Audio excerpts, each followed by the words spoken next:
in a moment. First, let's have a further look at today's papers with Noah Khogali, Conservative councillor and political commentator with Young Voices. Noah, good morning. Good morning, how are you? I'm very well, thank you. Let's start with that story on the front of the Times today, front of several other papers as well.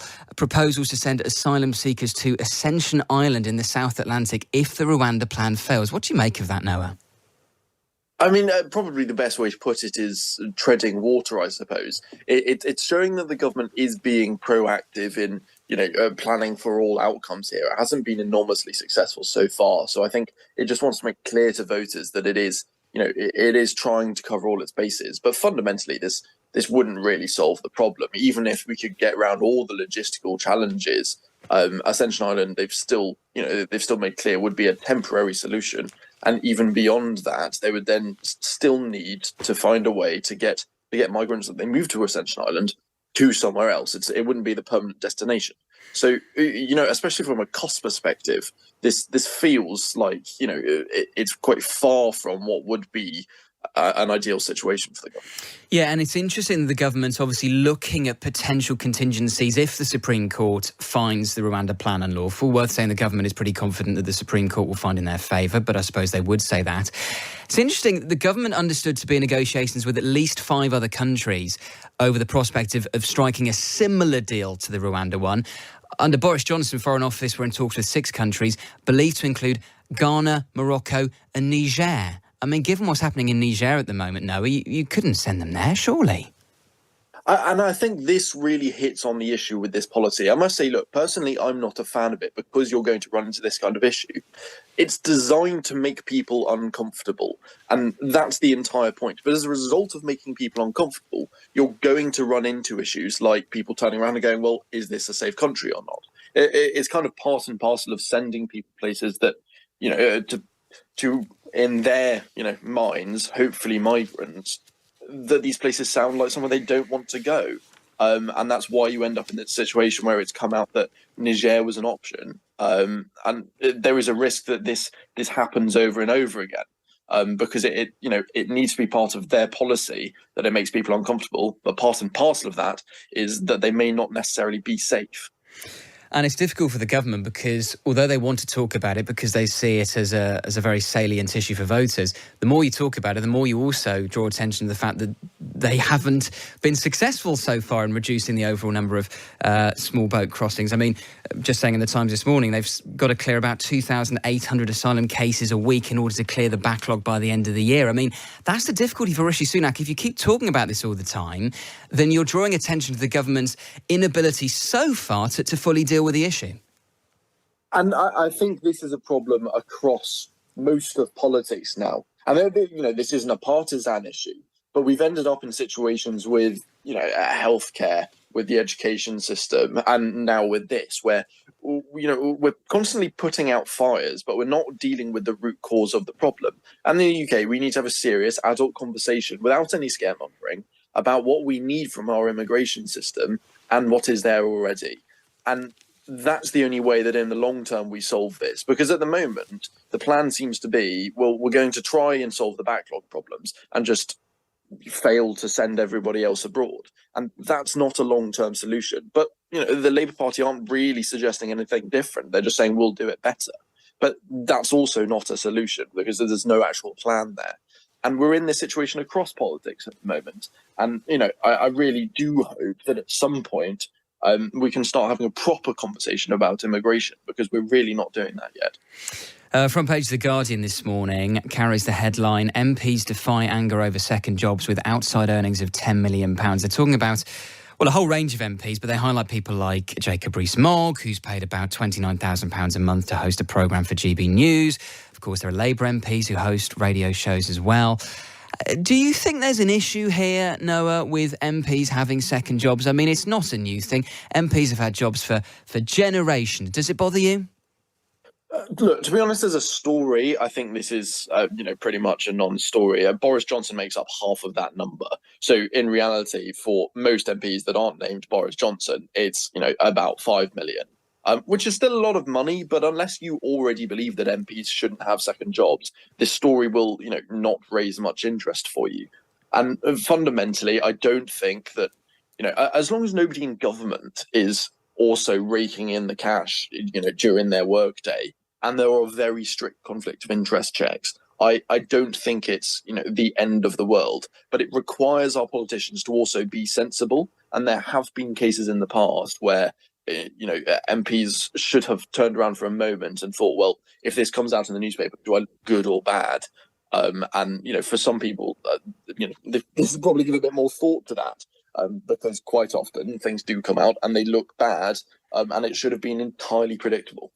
It's interesting, Sajid Javid came out recently and said, look, I think we just need to pay MPs more. And if we did, maybe they wouldn't need to turn to second jobs. A lot of people would say, well, MPs are paid enough as it is. But, if you're someone like Sajid Javid, he's able to go and make a lot more money in the private sector than he does as an MP. Do you think there's a point there? Oh, no, absolutely. And this has been my position for a while, is that, in a situation where you're essentially hoping that the cream of the crop, say, in private industry are going to come and take a pay cut to work in British politics, you're always going to be running the risk of either this air of potential corruption because they feel like they're being underpaid, or simply really talented people not going into politics because it's a huge pay cut sometimes. And if we want MPs to move from the private sector where they're earning healthy six-figure salaries, then we're going to need to pay them more. And it's something that leaves a very sour taste in people's mouths because, there's this air about politicians that they have, they need not and want not. But that's often not really the case. These are really hardworking people often, and they are taking a pay cut to do that job. And look, there is a school of thought that says, look, they're doing a public service and they should be entirely happy to do that. And that's a justifiable argument. But I think at the end of the day, we need to be realistic and pragmatic about it.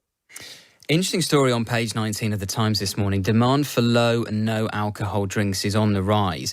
Talking about things like Waitrose cutting back on the shelf space afforded to alcoholic drinks to make more room for 0% alcohol or even low alcohol drinks. That's really interesting. I don't know if you are a big drinker of no alcohol drinks. Now, I quite like a 0% beer now. Do you sense that these are rising in popularity? I must say, until I read this article, I would have had, no idea beyond just stereotyping young people that this is, this was a potential, genuine thing that was happening in everyday life. But the really interesting stat that jumped out to me was that half of adults are switching between alcoholic and non-alcoholic, at the same event, which I must say I personally don't really understand. I'm not sure what you were doing at your stag do. But there wasn't much 0%. Yeah, I don't really understand it personally. It seems to be largely a health thing. But I'm not sure about the calorific impact of non-alcoholic beer versus alcoholic beer. I must say, though, that the standard of low alcohol and 0% alcohol has really, really increased, because I remember, back in the day having, a Caliber or something, a 0% beer, and it wasn't great. But now, actually, you can get some very good ones. The only thing, I don't know if you've ever had 0% wine, Noah, but I tried it once and it wasn't very good. Is that not just off grape juice, realistically? It sort of is. Yeah, I was having Sunday lunch with my friend once, and I was going to have a long drive back home, and so he said, "Oh, I've got some 0% wine if you want some." So I tried it and it tasted a bit like Ribena. I wouldn't recommend. Anyway, different story featured in a number of the papers this morning about the number of top A-level grades expected to fall next week. Obviously, results week next week. Exam boards returning to normal after the pandemic. And also, the Times saying that social sciences are on the rise, with psychology now the second most popular A-level. Politics is very popular as well. Maths is the number one. English literature has fallen out of the top 10. What did you do at A-level, Noah? I did history, politics, and English literature. So, yeah, personally, long live the social sciences, I think. But it is disappointing to see English literature fall that far. But having sat it not that long ago, I can see why it is. It wouldn't be something that I'm jumping to recommend to people at the moment. No, I wonder, what did you study in terms of the texts for English literature? I think we did the classic Shakespeare, a little bit of poetry. I can't remember the specifics at the moment. Oh, the Gothic as well, which was actually quite interesting, I think. I remember doing Old Man in the Sea, which basically can be sort of summed up as old man catches fish, loses fish, catches fish, on repeat. But it was... it will stay imprinted on my memory for many years to come. One more story now. A front page of The Sun this morning carries the headline, hands off, Germans blast Brits over sunbeds, but we catch them up to the old tricks. This is after Germany's biggest newspaper, Bild, claimed over the weekend the Brits in Tenerife were engaged in an embarrassing deck chair and towel race. But The Sun says it's found Germans are doing exactly the same. You can sort of tell it's silly season now and well and truly into August. However, Noah, I would say there is nothing wrong, whether you're a German on holiday, whether you're a Brit on holiday, with getting out early and putting your towel down. No, but at the same time, I think personally, if you're getting up at 6 o'clock in the morning on your holiday to go and put a towel down, I think that's a little bit weird. There must be ways around it. It just ruins your entire day. Even if you can get back to sleep for a few hours, you're going to be tired and weirdly jet lagged when you get back. For months afterwards, you're going to be waking up at 6 o'clock, panicking, needing to find your towel when you're at home. It just doesn't seem very relaxing, does it? Do you not think it's quite admirable if you've got the dedication to get up at 6 a.m. to put a towel down, that sunbed should be yours by right? There's plenty more things you can be doing if you're getting up at 6 a.m. You can do something productive. There can't be a shortage of beds in all of these holiday locations. And if there is, there's a huge business there for somebody. It just seems a little bit funny to me. Noah, really appreciate your time. Thank you so much. Noah Khogali, Conservative councillor and political commentator with Young Voices.